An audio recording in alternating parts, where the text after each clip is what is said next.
Praise the Lord. கர்த்தருடைய பரிசுத்த நாமத்துக்கு மகிமை உண்டாவதாக. இன்றைய நாள் பொழுதிலே உங்கள் அனைவரையும் சந்திப்பதில் நான் மிகவும் மகிழ்ச்சி கொள்கிறேன். கர்த்தர் உங்களையும் உங்கள் குடும்பங்களையும் ஆசீர்வதித்து பாதுகாத்து நடத்தி காப்பாராக. எனக்கு அருமையானவர்களே, இன்றைய நாளுக்கான இறைவாக்கியம் தானியேலின் புஸ்தகம் 3ஆம் அதிகாரத்தில் ஒரு அழகான ஒரு கதை உண்டு.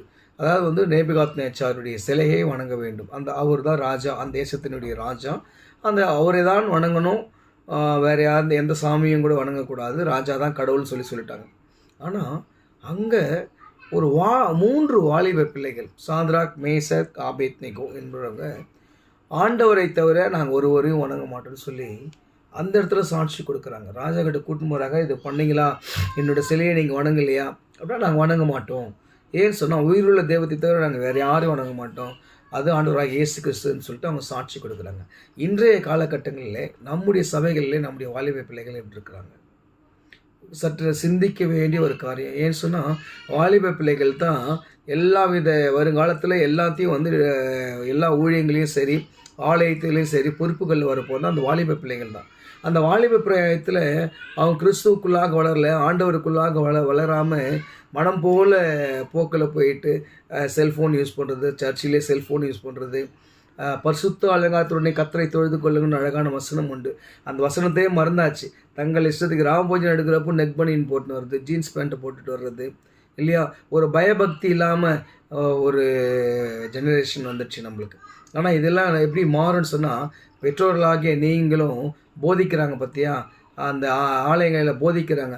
அவங்க கண்டிப்புடன் இருக்கும்போது தான் வாலிப பிள்ளைகளுடைய மாற்றம் ஏற்படும்.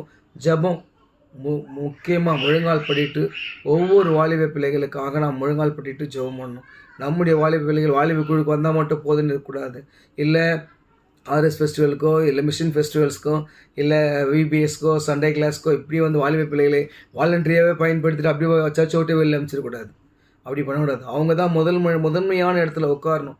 கீழே உட்காந்து கர்த்தரை ஆராதிக்கிற வாலிப பிள்ளைகளை நம்ம உருவாக்கணும். அப்படி உருவாக்கும் போது தான் வருங்காலத்தில் நம்முடைய சபைகள் எல்லாம் இந்த சாத்ராக், மேசக், ஆபேத்நேகோ போல சாட்சியுள்ள வாலிப பிள்ளைகளாக மாறுவதற்கான வாய்ப்புகள் உண்டு. இவங்களை தூக்கி அக்னியில் போடுறாங்க. அந்த அக்னி அவங்கள ஒன்றுமே பண்ணல, அவங்கள முடிய கூட அது கருக செய்யலை.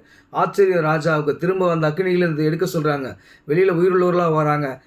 பார்க்குறாங்க, அந்த ஸ்மெல்லு கூட அவங்க மேலே இல்லை.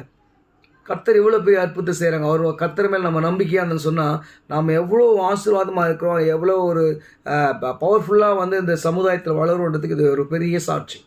எனக்கு அருமையானவர்களே, வாலிப பிரயாயத்தில் பிரசங்கி அழகாக சொல்லுவார், வாலிப பிரயாயத்தில் ஒரு சிருஷ்டிக்கிற நிறைன்னு. எனக்கு இந்த வாலிப பிள்ளைகள்